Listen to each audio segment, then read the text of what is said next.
I'm Jess Carter, 32, and I'm about to lose it. You ever feel like the world's leaning on you, and one wrong move sends it all crashing? That's me every day. At work, I'm the office manager at this law firm in Chicago, but really, I'm the one holding it together while everyone else pretends they're too important to notice. At home, it's my parents, treating me like their personal errand girl.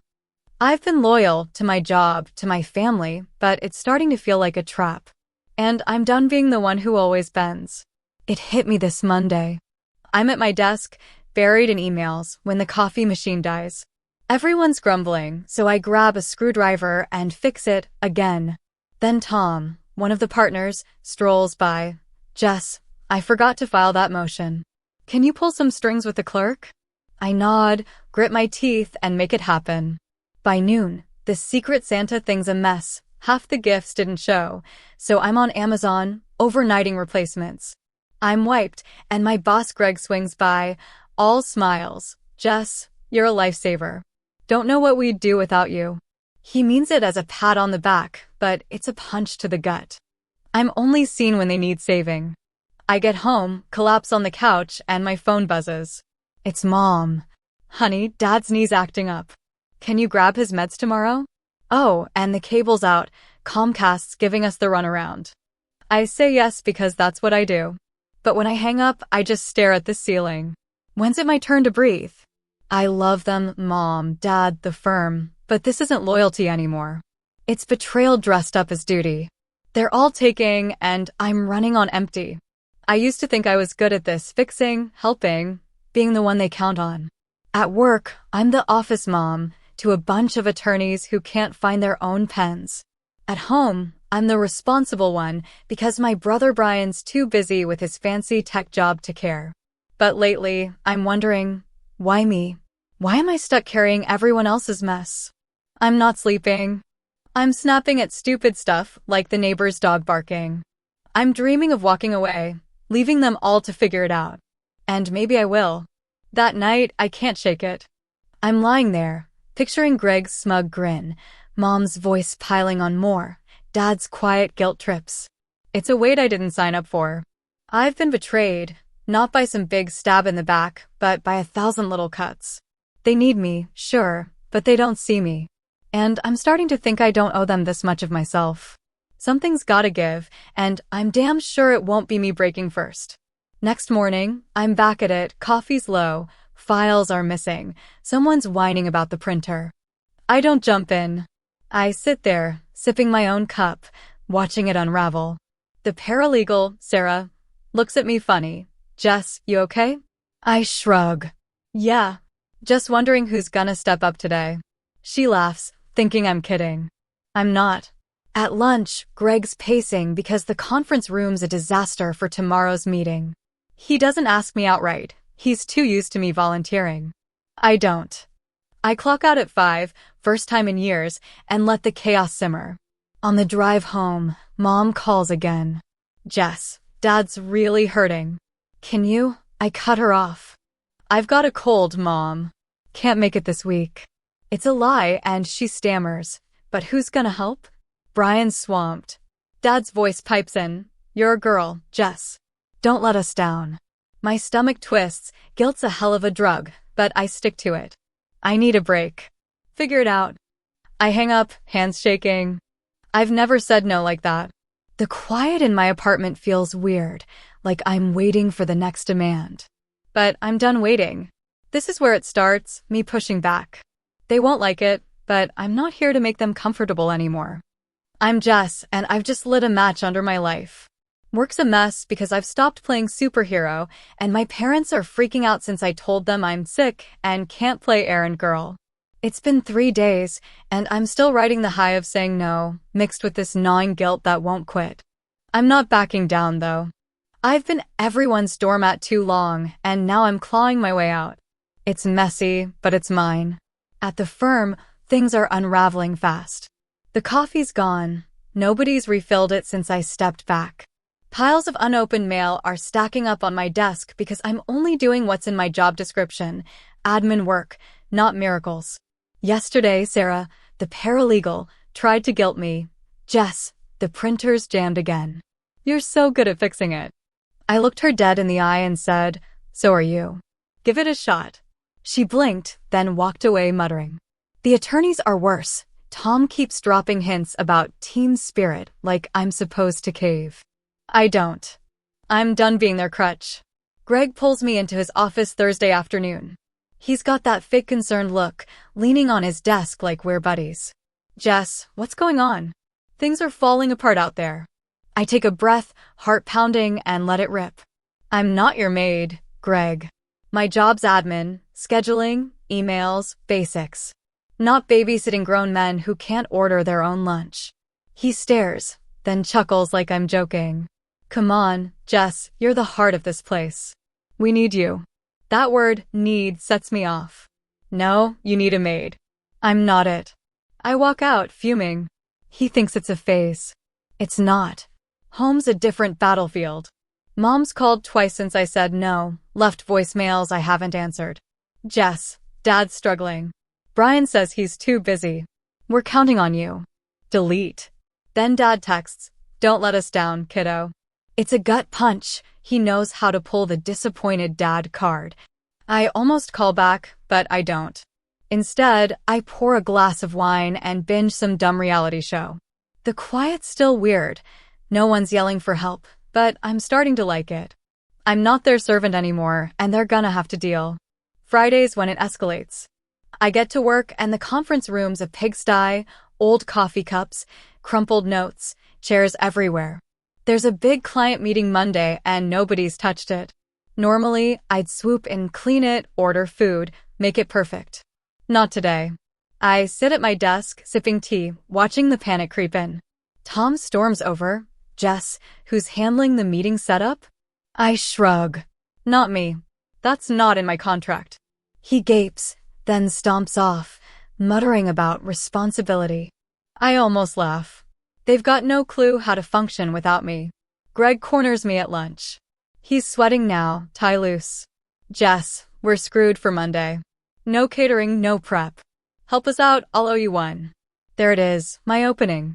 I lean in, voice steady. Put it in writing. Make me office operations lead, give me a raise, or I'm done fixing your messes. He blinks, stunned. You're serious? I nod. Dead serious.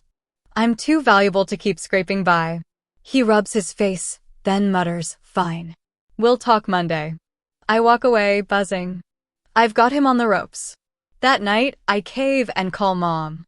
She picks up, voice tight. Jess, finally. Dad's hobbling around, and the aide we called flaked. What's with you? I steel myself. I love you guys, but I can't be your 24/7 fix. Hire someone reliable, or get Brian off his ass. I'm not your servant. She gasps. We thought you liked helping. Dad cuts in. You're a rock, Jess. I soften, but only a little. I'm your daughter, not your staff. I need a life too.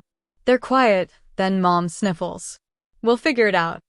I hang up, shaky but proud. I'm drawing lines, and they're starting to stick. I'm not there yet, work's still a gamble, and my parents might push back harder. But I'm fighting now, not just taking it. I've got leverage at the firm, and I've rattled Mom and Dad enough to make them think. This is my struggle, my move. They're weak without me, and I'm done letting that be my problem. Monday's coming, and I'm ready to win. I'm Jess, and I'm in the thick of it now. I've thrown down the gauntlet at work, demanded a title and a raise, and told my parents to sort themselves out. It's Sunday night, and I'm pacing my apartment, adrenaline pumping. Tomorrow's the client meeting at the firm, and I've left them hanging. Greg's got till then to decide if he's giving me what I want. Mom and Dad are sulking, but I'm not budging. This is my stand, and I'm ready to see who blinks first. Monday morning hits like a freight train. I walk into the office, and it's chaos. The conference room's still a dump. Nobody's touched it. Sarah's yelling at Tom about missing files, and the receptionist's on hold with some caterer who's late. Greg spots me and barrels over, face red. Jess, this meeting's in 2 hours. We're dead without you. What's it gonna take? I cross my arms, calm as hell. I told you Friday. Office operations lead. 15% raise in writing. Or you're on your own. He groans. You're killing me here. I don't flinch. You've been killing me for years. Decide. He stares, then nods. Fine. I'll draft it after the meeting. But you've got to pull this off now. I nod back. Deal. I dive in, order sandwiches, clear the room, print agendas. It's a sprint, but I nail it. The clients show up, none the wiser, and the attorneys strut around like they did the heavy lifting. Greg shoots me a look during the meeting, half grateful, half pissed. I don't care. I've got him cornered, and he knows it. By afternoon, he calls me in. There's a paper on his desk. Office Operations Lead, Jessica Carter, 15% salary increase, effective immediately. He slides it over. Happy now. I sign it, smirking. Getting there. We're hiring an intern too. Small stuff's off my plate. He sighs. You're ruthless. I shrug. I'm done being a pushover. I walk out with my head high. It's not just a win. It's proof they can't survive without me. I'm not invisible anymore. Home's another story. I drive to Mom and Dad's that evening, braced for a fight. They're in the living room, TV off, waiting like I'm on trial. Mom starts right in. Jess, we've been scrambling. The aide quit and Brian's useless. How could you abandon us? Dad's quieter, but his eyes say the same. I sit, hands steady. I didn't abandon you. I told you I can't do it all. Hire someone else or make Brian step up. I've got my own life. Mom's voice cracks. We raised you to care. I snap back. You raised me to fix everything. I'm not your maid either. Dad shifts, wincing from his knee. You're a girl, Jess. We don't have anyone else. That stings, but I push through. You do. Brian's 20 minutes away, he's just lazy. And there's agencies for help. I'll pitch in when I can, but I'm not your lifeline. Mom tears up and Dad grumbles, guess we'll manage. I nod. You will. I leave, heart pounding. They're mad, but I've planted the seed. They'll either adapt or keep sulking. I can't control that. Back home, I crash on the couch, replaying it all. Work's shifting, I've got power now, and that intern's coming soon. My parents are rattled, maybe enough to change. I'm still fighting, but it's working. Greg's weakness is he can't lose me, and Mom and Dad's is they've leaned too hard. I'm not their savior, I'm Jess, and I'm taking my life back. Tomorrow, I'll push harder, delegate at work, check on Mom and Dad's progress. This isn't over, but I'm winning. I'm Jess, and I'm starting to feel the ground shift under me, in a good way. It's been a week since I forced Greg's hand at the firm, snagging that title and raise. My parents are still stewing, but I've held the line. I'm not carrying everyone anymore, and it's like I'm breathing for the first time in years. The fight's not done, but I'm winning battles now, and it's lighting a fire in me I didn't know I had. At work, the intern started Monday, some college kid named Max. He's green, but eager, and I'm dumping the grunt work on him fast. Coffee runs?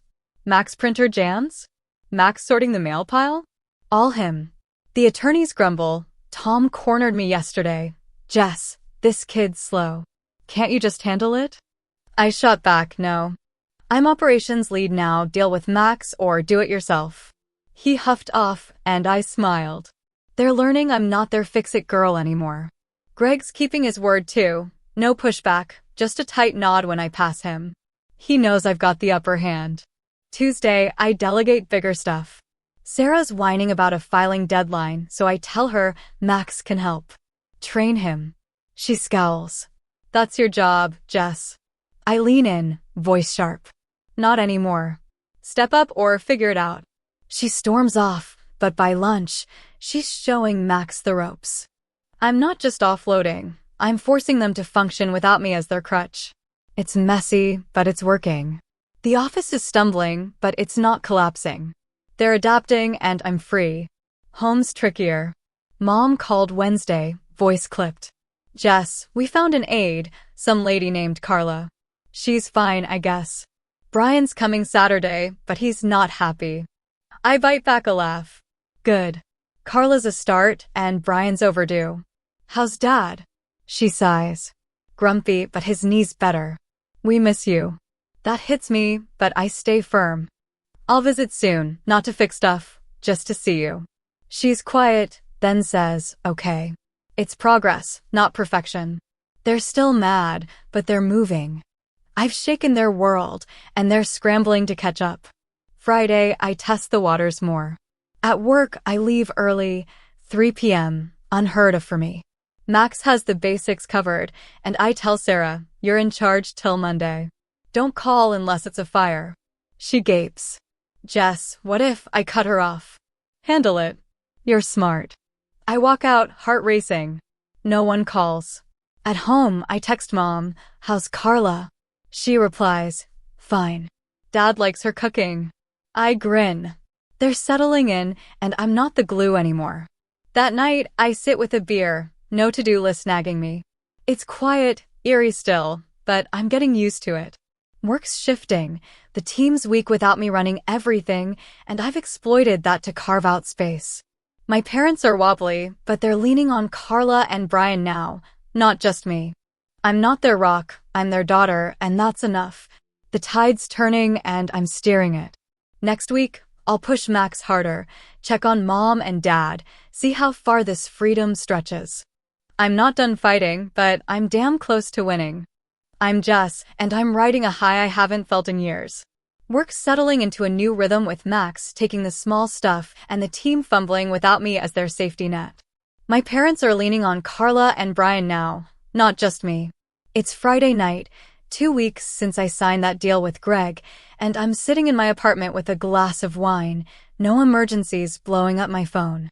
I've fought hard for this, and it's finally paying off. But I'm not letting my guard down yet. There's still a chance they'll try to pull me back. Monday rolls in, and the office feels different. Max is buzzing around, handling coffee and mail like a pro. Sarah stopped whining. She's got him filing now, and she's actually smiling.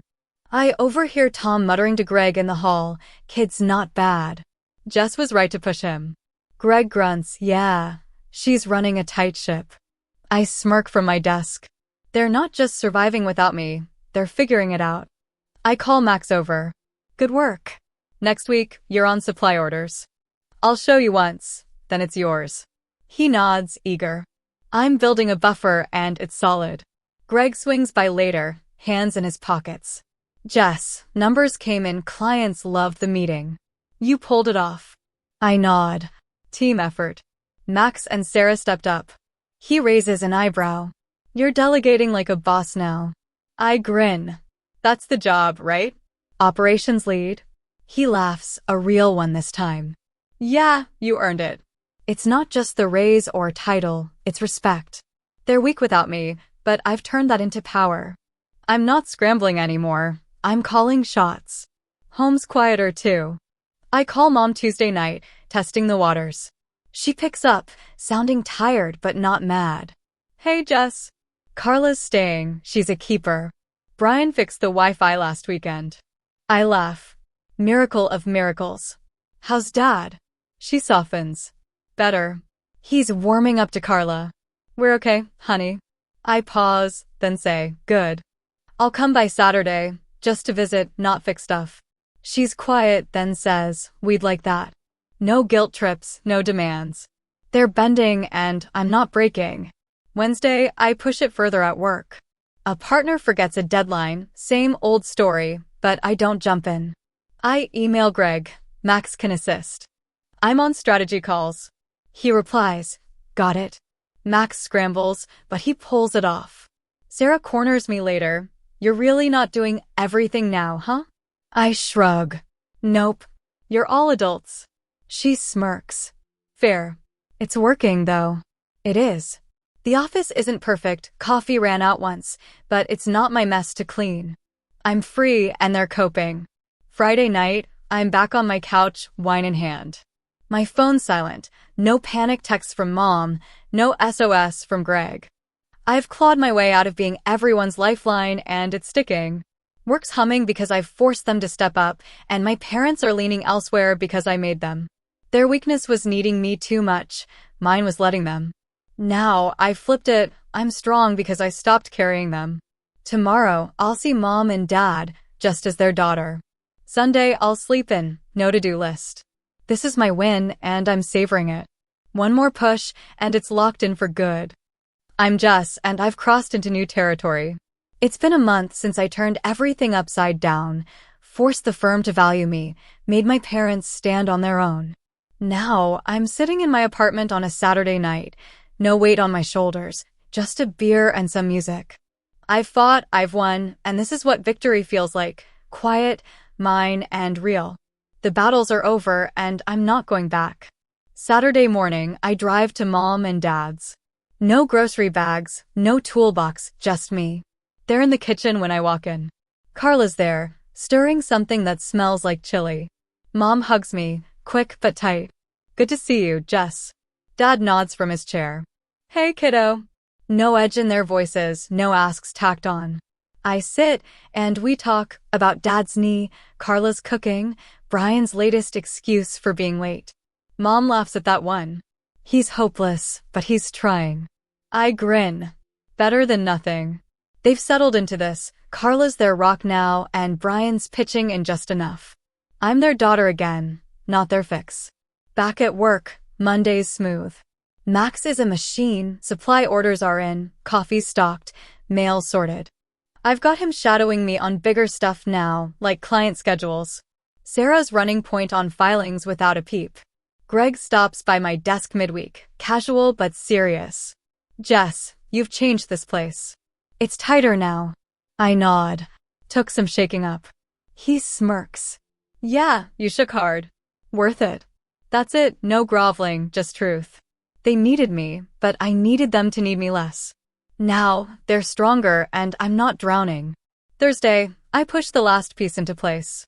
I call a team huddle, first time as operations lead. Max is taking on schedules next month, I say. Sarah, you're backup. I'm stepping back to oversee, not micromanage.